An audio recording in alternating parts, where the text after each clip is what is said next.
देखो parliament rules and procedure बही रे स्पष्ट भाव में उल्लेख अच्छी एवं 1968 मसीह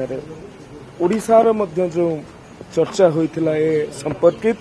से स्पष्ट उल्लेख अच्छी जे महामहिम राज्यपाल बा राष्ट्रपति अभिभाषण समय कौनसी असंजत बा कौनसी विशृंखलित कार्यक्रम विशृंखलित आचरण को ग्रहण करा जाय परिबो नाही एवं यह पनिशेबल एथिपाई दंड विधान रो व्यवस्था मध्य रही तेणु जो कथा राज्यपाल अभिभाषण समय रे घटिला ताहा अत्यंत दुर्भाग्यजनक एवं गोटे दायित्ववान विरोधी दल पाखरु यह केबे भी आशा करा जाए नहीं। यदि विरोधी दल दायित्ववान हेई नथिबे